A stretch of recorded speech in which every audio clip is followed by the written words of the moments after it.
سامعین، بغلیار ڈیم کا چرچا ہے پورے پاکستان نہیں پوری دنیا میں۔ یہ وہ ڈیم ہے جو انڈیا نے پاکستان کو قبرستان بنانے کے لیے تیار کیا ہے۔ اب سوال تو کھڑا ہوتا ہے کہ یہ ڈیم کب بنا، اس وقت پاکستان میں کس کی حکومت تھی اور کس نے اس پر احتجاج نہیں کیا، اور کیوں جب اس پر کام شروع ہونے لگا تھا تو F-16 کے ذریعے اس پر بمباری نہیں کی گئی؟ کیوں؟ یہ تو قبرستان بنانے کا منصوبہ ہے پاکستان کو۔ ذرا سنیے۔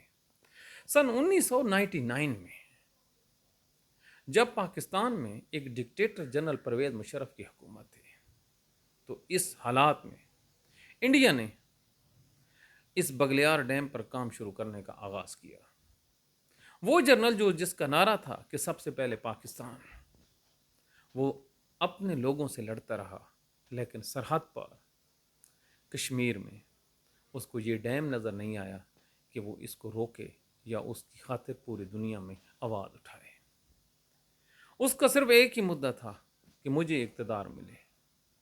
وہ 9 سال 10 سال تک پاکستان کے اقتدار پہ بیٹھا رہا، اور پھر کشمیر میں انہی 10 سالوں میں 2008 میں یہ ڈیم انہوں نے کھڑا کر کے رکھ دیا، اور پاکستان کو پتہ بھی نہ چلا۔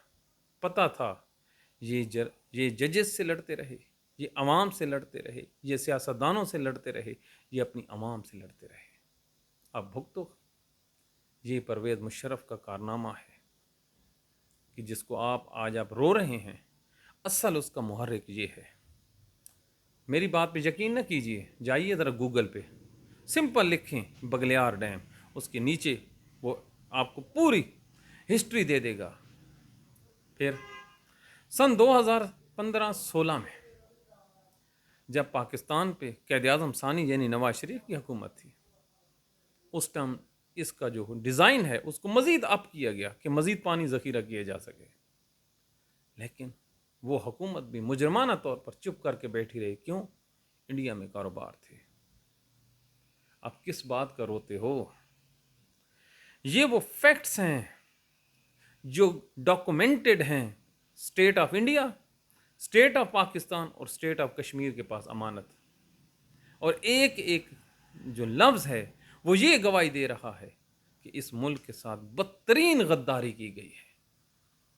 یہ ہے اصل میں غداری۔ کبھی پاکستانیوں، کبھی عمران خان کی گھڑی یا دیگر سیاستدانوں یا آپس کی لڑائی سے فرصت ملے تو ذرا اس بات پہ غور کرنا، رات کو آپ کو نیند نہیں آئے گی کہ آپ کے پاکستان کے ساتھ کیسے کیسے کھلواڑ کیے جا رہے ہیں۔ ہر طرح سے، چاروں طرف سے حملہ آور ہے۔ اب یہ جو پرویز مشرف تھا، اب کسی میں ہمت ہے کہ اس کے خلاف بولے، اس کی پینشن بند کر سکے؟ کر کے دکھاؤ۔ پاکستان کا پانی بند ہو گیا ہے، یہ نہیں ہوگا۔ اگر ہم یہ بات کریں تو کہتے ہیں ہم غدار ہیں، ہم ملک کے خلاف بات کر رہے ہیں۔ تو مجھے بتائیے، اس ملک کے حق میں وہ کون سی بات ہے؟ کیا اپنے لوگوں کو اس بات سے آگاہ کرنا کہ پرویز مشرف کا یہ جو گناہ ہے، یہ کروڑوں پاکستانیوں کا جو معاشی قتل ہے، اس کے برابر ہے، تو کیا اس پہ بات کرنا گناہ ہے؟ کب تک لوگوں کو آپ نان ایشو کے پیچھے لگاتے رہیں گے؟ عمران خان کی گھڑی کو ایشو تھا، عدت کیس کو ایشو تھا، عدم اعتماد کو ایشو تھا، 1.5 سال بعد اس کی حکومت ختم ہو جانی تھی، کوئی فرق نہیں پڑتا تھا۔ لیکن یہ جو پاکستان کو بنجر بنا دیا گیا ہے، اب آج کی خبر ہے کہ انڈیا نے جو پانی روکا ہے، ہماری 6 نہریں جو ہیں سوکھ گئی ہیں، پانی نہیں ہے۔ ابھی تو شروعات ہے، تو حضور حملہ کریے نا، واجب ہو گیا ہے۔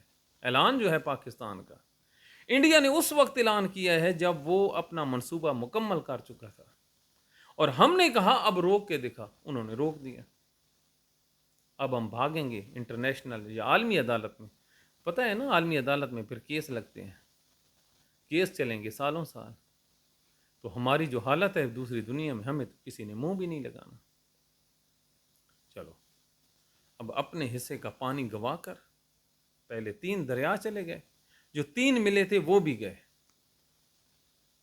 یہ ہے جو لوگ اپنوں سے لڑتے ہیں وہ دوسروں کے آگے نہیں ٹک سکتے، نہیں لڑ سکتے۔ اب بھی وقت ہے، اگر پاکستان کو بچانا ہے تو پھر یہ جو ڈیمز ہیں ان کو راستے سے ہٹانا ہوگا۔ اگر یہ راستے پہ کھڑے رہے تو یقین مانیے پاکستانیوں، آپ کی جو قبریں ہیں بوہ کی وجہ سے یہ دریا سندھ کے کنارے کنارے بنیں گی اور آپ کو دفنانے والا بھی کوئی نہیں ہوگا۔ لکھ لو، یہ ہے پاکستان کی صورت۔